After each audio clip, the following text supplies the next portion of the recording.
Ekonomi, pembunuh impian paling kejam.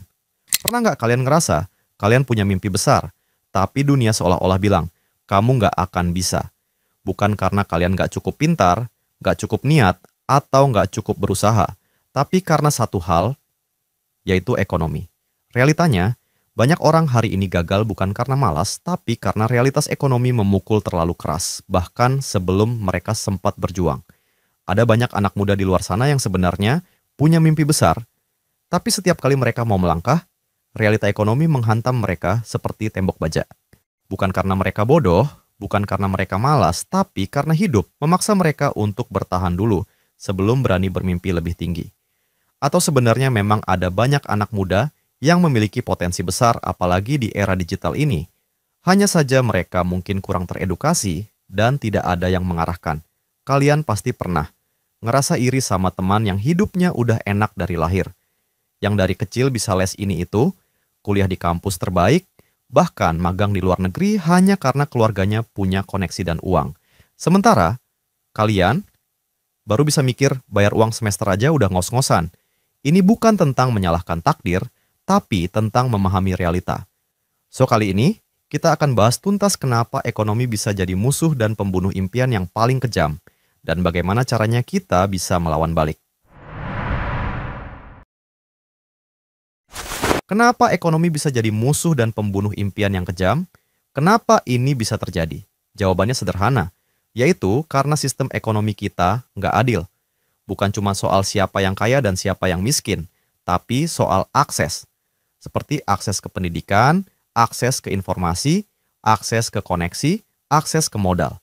Kenyataannya, memang nggak semua orang start dari garis yang sama. Ada anak dari keluarga mampu yang bisa fokus belajar, sementara anak dari keluarga pas-pasan harus mikir kerja sambilan, bantu orang tua, bahkan kadang harus korbankan sekolah. Saat satu anak bisa fokus ke buku dan skill, anak lain harus mikirin nasi besok. Ekonomi yang sulit bukan cuma bikin perut lapar, tapi juga bikin kepala penuh ketakutan. Takut nggak bisa lanjut sekolah, takut mimpi nggak realistis, takut kalau impian itu cuma bikin sakit hati. Dan ini bukan teori, ini realita yang dihadapi banyak anak muda di Indonesia. Karena ketika biaya hidup makin tinggi, kadang mimpi harus dikorbankan demi bertahan hidup. Pasti banyak dari kalian punya mimpi yang luar biasa. Mau jadi content creator sukses, punya brand fashion sendiri, kuliah ke luar negeri, atau bangun bisnis yang bisa bantu banyak orang. Tapi, satu hal yang nggak pernah diajarin waktu sekolah adalah bahwa mimpi itu nggak tumbuh di tanah kosong. Mimpi butuh pupuk, dan sayangnya pupuknya mahal. Biaya belajar, biaya hidup, biaya coba-coba, semua itu butuh modal. Dan ketika modal nggak ada, kalian terpaksa memotong mimpi sendiri. Kita tumbuh di era yang bilang kerja keras pasti berhasil. Tapi kenyataannya, banyak orang kerja keras mati-matian, tapi tetap stuck karena nggak punya akses, koneksi, atau sistem ekonomi yang sehat. Di sisi lain, ada yang dari kecil udah disiapin tabungan, pendidikan, koneksi keluarga, mentor, dana darurat, dan mereka tinggal lari. Sementara, kita masih ngumpulin uang beli sepatu buat bisa mulai. Itulah alasan kenapa kebanyakan anak-anak yang luar biasa pintar dan berprestasi itu datangnya dari keluarga yang mampu. Karena mereka punya akses ke pendidikan berkualitas, bimbingan belajar, gizi yang cukup, dan lingkungan yang mendukung. Mereka bisa ikut lomba, olimpiade, pertukaran pelajar, tanpa harus mikirin duit dari mana.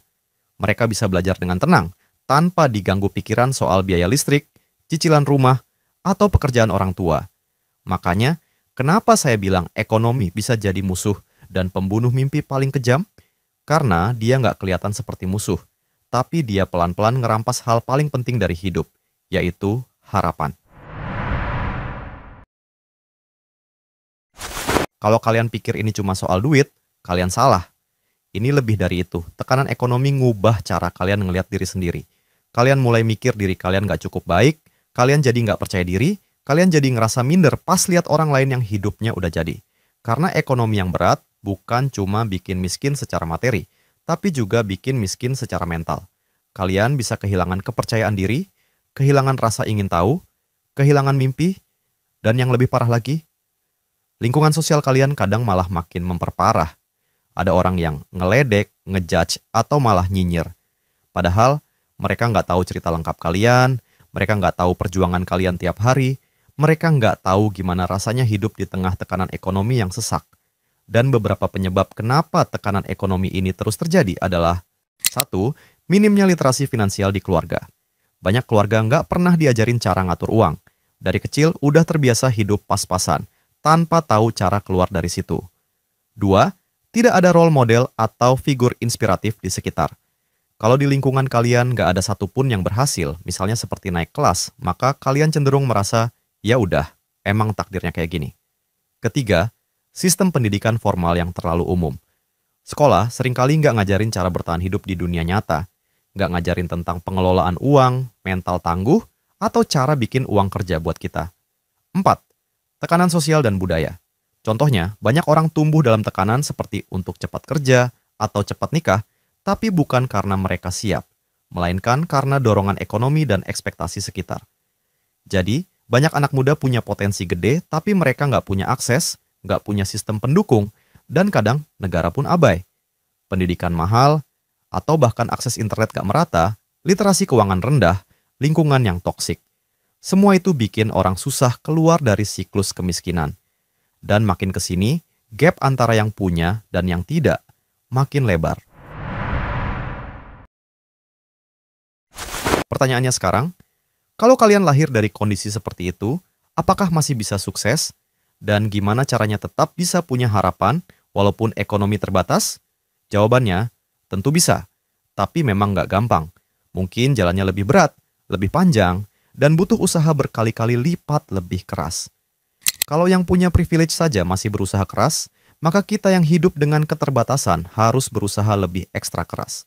Saya tahu, rasanya hidup dengan banyak keterbatasan, dan saya nggak akan kasih solusi toksik kayak, yuk semangat, jangan menyerah. Karena kenyataannya, yang kalian butuhin bukan sekadar motivasi, tapi sistem. Sebuah sistem kecil yang bisa bantu kalian nyicil masa depan, bahkan dari titik terendah. Dan itu semua dimulai dari beberapa hal ini. Yang pertama, bangun mindset bertahan dulu, baru berkembang. Fase pertama adalah bertahan. Kalian nggak bisa mikirin passion kalau kebutuhan dasar kalian belum aman. Jadi fokus dulu di situ. Punya penghasilan minimal stabil. Entah dari kerja part-time, freelance, atau lainnya. Tapi sambil itu, jangan matiin rasa ingin tahu kalian. Sisihkan 1% energi setiap hari buat belajar hal baru. Nggak usah yang muluk, tapi rutin. Kedua, bangun literasi keuangan dari sekarang. Pelajari tentang uang. Cara ngatur, cara nabung, cara investasi, cara hindari utang konsumtif. Uang nggak bisa beli mimpi. Tapi kalau kalian paham uang, kalian bisa beli waktu, beli peluang, dan beli pilihan. Belajar keuangan bukan buat jadi kaya besok, tapi biar nggak terus miskin. Mulai dari budgeting sederhana, ngerti cash flow, punya tabungan darurat. Bahkan Rp10.000 yang disisihkan per minggu pun, kalau konsisten itu akan merubah pola hidup kalian. Bukan secara angka atau nilai dalam jangka pendek, tapi secara psikologis jangka panjang. Yang dimulai dari kebiasaan-kebiasaan kecil tersebut. 3. Manfaatkan era digital dan akses informasi. Kalian butuh 2 senjata utama. 1. Sumber penghasilan. 2. Kemampuan yang terus berkembang. Kalau sekarang kalian cuma punya waktu buat kerja serabutan, nggak apa-apa. Tapi pastikan kalian juga nyisihin waktu buat belajar. Baca buku, nonton konten yang benar, ikut kelas gratis. Apapun, asal nambah value kalian. YouTube, TikTok, podcast, e-book, semua itu bisa jadi mentor digital kalian. Kalau kalian lahir dari keluarga yang nggak punya jaringan atau akses, maka internet bisa jadi jalan ninja kalian. Tapi pastikan kalian jadi produser, bukan cuman konsumer. Gunakan waktu kalian buat bangun portofolio, bukan sekadar scroll. Sekarang beda sama zaman orang tua kita dulu. Kalian bisa jualan online, freelance, jadi content creator, atau bangun bisnis dari HP doang. Yang harus ada dalam diri kalian adalah mental mau belajar dan konsisten. Keempat, mulai dari leverage kecil. Gak semua orang bisa mulai bisnis langsung punya modal puluhan juta. Tapi semua orang bisa mulai dari leverage kecil. Apa itu leverage? Sesuatu yang bisa bantu kalian menghasilkan lebih banyak dengan effort yang sama. Misalnya, kalian bisa ngonten. Tapi bukan sekadar ngonten asal-asalan, ngonten yang punya value. Misalnya sharing proses belajar, dokumentasi progres, bangun audience. Karena zaman sekarang, audience itu aset. Followers kalian bisa jadi calon customer, partner, bahkan investor di masa depan. Jadi jangan buang waktu terlalu banyak di hal yang nggak bisa dikembangin. Pilihlah satu skill yang bisa jadi tangga keluar. Entah itu desain, copywriting, data, coding, jualan, apapun yang scalable. Kalau bingung, mulainya dari mana? Coba tanya ke diri sendiri. Skill apa yang bisa kalian jual secara online tanpa modal gede? Atau, coba mulai dari gabung komunitas. Bisa online, bisa offline. Cari lingkungan yang positif, yang support proses belajar kalian, tempat yang bikin kalian semangat, bukan makin kecil. Karena lingkungan itu nentuin arah. Jangan bertahan di tempat yang bikin kalian ngerasa gagal terus-terusan. Kadang kalian nggak butuh uang lebih dulu, tapi butuh obrolan yang bikin kalian percaya diri lagi. Kita memang nggak bisa milih lahir di mana, tapi kita bisa pilih buat bangun masa depan yang lebih baik. Masalahnya bukan siapa yang paling cepat sukses, tapi siapa yang bisa terus jalan meskipun jalannya berat. Kalian nggak harus langsung punya semua hari ini, tapi punya visi yang jelas dan langkah kecil setiap hari. Belajar dari mana aja, mau itu YouTube, buku, podcast gratis, pengalaman kerja kecil-kecilan. Semua bisa jadi senjata. Dan jangan lupa, kadang justru yang terlahir dengan privilege bisa kehilangan rasa lapar. Tapi kalian yang tiap hari berjuang, selalu punya api yang mereka nggak punya.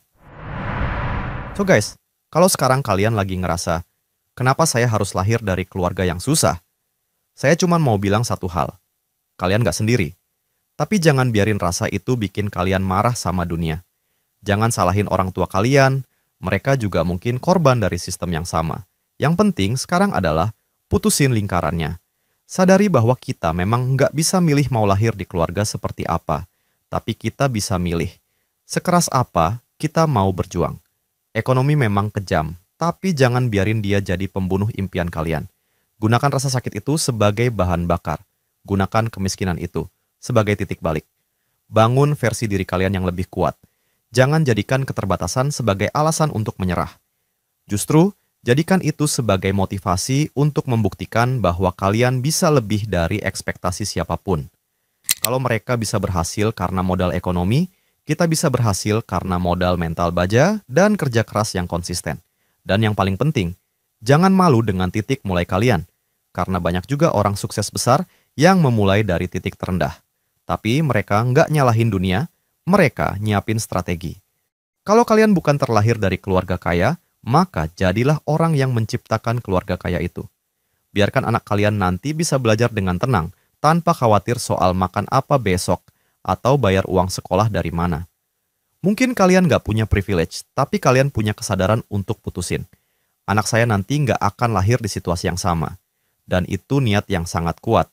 Jadikan setiap kesulitan hari ini sebagai alasan kenapa kalian ingin mengubah garis takdir keluarga kalian. Bayangkan, kalian kerja keras hari ini agar nanti anak kalian nggak harus korbankan mimpinya demi bertahan hidup. Karena orang tuanya dulu sudah berjuang mati-matian membuka jalannya. Itulah kemenangan sejati. Bukan hanya untuk diri sendiri, tapi untuk generasi selanjutnya dan demi orang-orang yang kalian cintai. Jangan sampai, hanya karena kalian dulu nggak bisa kejar mimpi, anak kalian nanti juga harus nyerahin mimpinya ke keadaan. Karena mimpi itu berharga, dan hidup kalian layak diperjuangkan. Saya Cuan Gen Z untuk Gen Z Education.